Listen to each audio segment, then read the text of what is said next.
Someone called me from a number I didn't recognize. Who could it be? I wondered aloud as I picked up the phone and said, "Hello." The voice on the other end responded, "It's me, Kevin, your son. Look, I get that you and Dad aren't together anymore, but you need to start acting like a mom. I'm in high school now, and I can't keep dealing with your problems forever, okay?"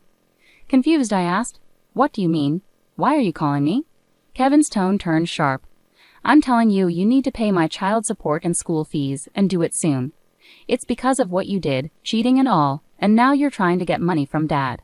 You're out of your mind." His words made me angry. "Kevin, who is this? I never had any children." "What? Are you kidding me? Are you in denial?" He shot back. "Stop playing games." Kevin must think I'm joking, but I'm serious. Like I said before, Kevin isn't my biological son. About 14 years ago, I was married to my ex-husband for about 3 years. During that time, our relationship didn't change much, and I thought we got along pretty well. We often went out together on our days off. My ex-husband had a busy job that required him to travel for work about half of the month. I knew about this from the beginning, so I wasn't too worried about it. The only thing that bothered me was the topic of children. Before we got married, I really wanted to have kids soon. We both had our own plans and priorities, though. Even though I thought having kids was the right thing for us, I didn't want to push him if he wasn't ready. So I was patient and didn't rush him into anything. After 3 years of marriage, my ex-husband hadn't mentioned having children, which started to bother me. Finally, I brought it up one day. "What do you think about starting a family now? 3 years have passed, and waiting longer could make it harder for us to have kids."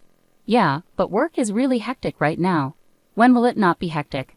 "Seriously? You've been saying that forever, and we're still in the same place." "I understand work is busy, but if you keep using that excuse, it makes me wonder if there's more going on than just work." "What do you mean by that?" "I haven't done anything wrong," I said, feeling confused. The conversation felt strange. I didn't suspect my ex-husband of cheating, but I was concerned that things might start to seem suspicious. However, his reaction made me think otherwise. He's keeping something from me? I thought to myself. With that in mind, I decided to investigate. As I looked into his words, actions, and his behavior when I questioned him, I discovered the truth about what he was really doing on his business trips. It wasn't just cheating, it was much worse. My husband was living a double life. Half the month he was with me, and the other half he was with another family. The most shocking discovery was that this other family included a child. That child turned out to be Kevin. Did you just call me? Kevin was only about 2 years old then, too young to fully grasp what was happening. It was a situation with mixed feelings, fortunate and unfortunate at the same time. Knowing someone would get hurt, I decided to talk to the other woman later. She seemed to have heard about me from my ex-husband, nodding slightly when she saw me. From our first meeting, she didn't come off as particularly friendly. Amidst the tension, we quickly got to the point. I brought up everything that troubled me, whether it was acceptable for my ex-husband to lead a double life, and whose child Kevin really was. Without any hint of regret, she calmly answered, "Carly," confidently stating she was Kevin's mother. It seemed my ex-husband had kept this a secret from me, but she had no qualms about it. I couldn't help but feel overwhelmed by the situation.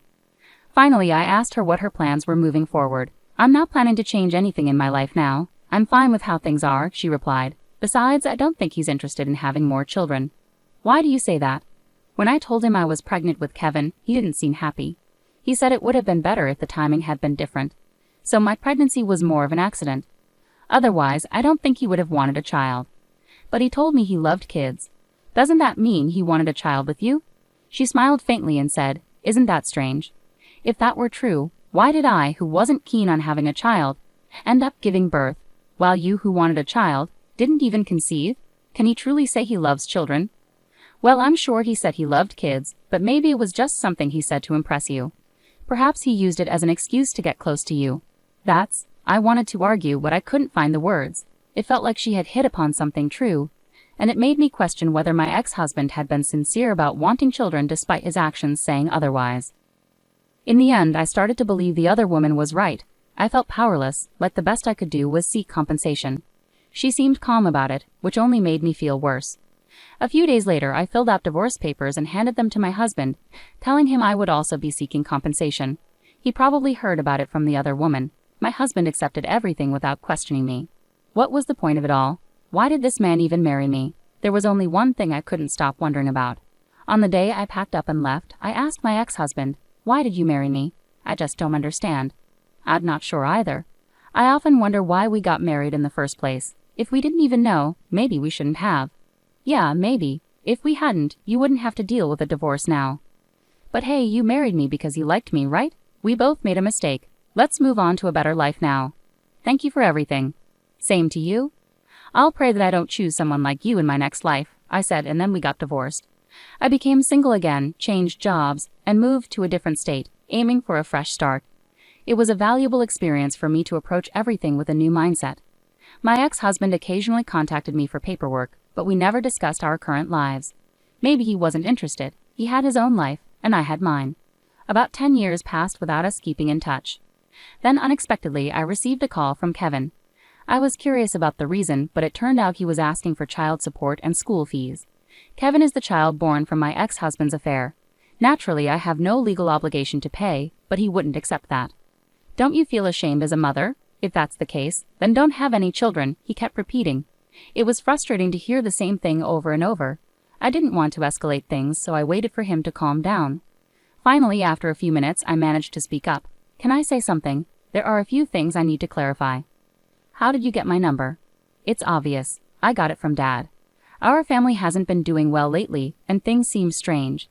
Eventually, we couldn't afford tuition and other expenses. Because of that, I had to start working part-time. Dad said it was all your fault.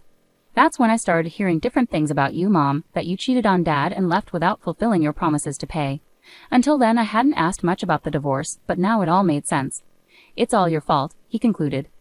I see. I finally understood why he was so angry. If what he said was true, any kid would be upset. But my ex-husband had lied to Kevin, and unbelievably, he had turned Kevin against me. Hearing this made me furious. It's a hassle for my ex-husband to reappear in my life now that we're divorced. However, it's also heartbreaking to see Kevin being misled like this. From my point of view, he's a stranger, but I couldn't just ignore the situation and walk away, saying it's not my problem. After remarrying and having children with my current husband, I felt a responsibility as a parent to do the right thing. Kevin, now 16, seemed old enough to hear the truth.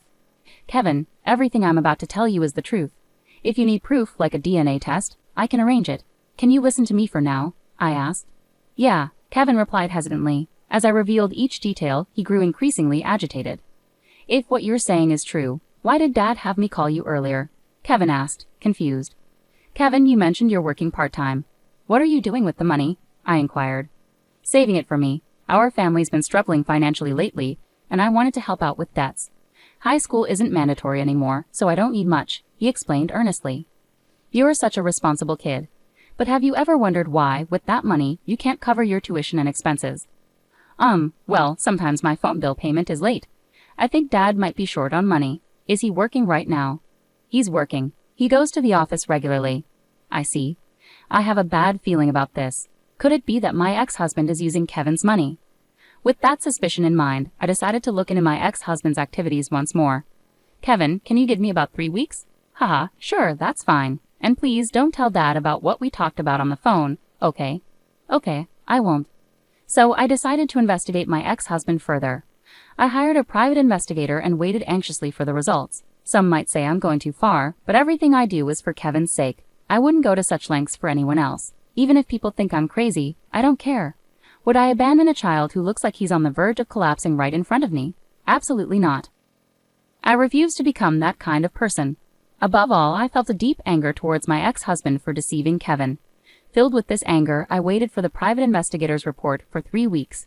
When the results finally arrived, I was shocked and furious.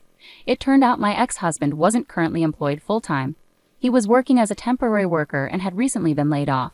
Instead of actively seeking new opportunities, he was spending his time idly drinking or playing cards. Kevin believed his dad was working because he often dressed in a suit, but the truth was he was unemployed and not actively searching for a job. What angered me most about my ex-husband was how quickly he acted remorseful in front of Kevin. Seeing his dad like that, Kevin felt sorry and willingly handed over all his part-time job earnings. Little did Kevin know, his money was being squandered on gambling and drinking by his father. This situation couldn't be ignored. First and foremost, I needed to take action to help Kevin. With that in mind, I called my ex-mother-in-law, relieved that I hadn't deleted her number from my phone book. Hello. Oh, Ava. It's been a while. How have you been? Long time no see. What's on your mind? Is everything all right? I explained the current situation to my mother-in-law. During my marriage, she and her sister-in-law had been at odds with me. After the divorce, we hadn't kept in touch. However, it seems she had heard about my divorce and understood that I had moved on with my life, so she wasn't upset at all. I see. I'm sorry I didn't mention it earlier. I thought it would be better coming from him, but he was cheating, wasn't he? My mother-in-law's voice took on a somber tone. As I shared all the details, she let out an angry exclamation over the phone. I understand now. It all makes sense. I wasn't informed about the birth because he had a child with someone else. He brought Kevin to see me, but I was told not to contact you because you needed space after giving birth. Some people go through mental instability or even illness during that time, so I respected your privacy. When I found out about the divorce, I felt sorry, but I didn't know how to reach out to you. Is that right? Now Kevin visits occasionally, and it brings me joy. Regardless of how he came into this world, he's not to blame. I want to support him and be there for him in the future. You've always been understanding. I'm actually relieved to hear you say that. I called because I wanted to ask you something about Kevin. Could you and your husband help raise Kevin together? Of course.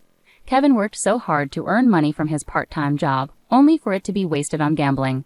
I think it's crucial to have a serious talk with him about that. I trust you to handle it, but I believe Kevin is sacrificing his future to support his father. Please let him live freely with you and his grandfather. My mother-in-law assured me that she would take care of Kevin, and thus his immediate situation was resolved. Now it was time to confront my ex-husband.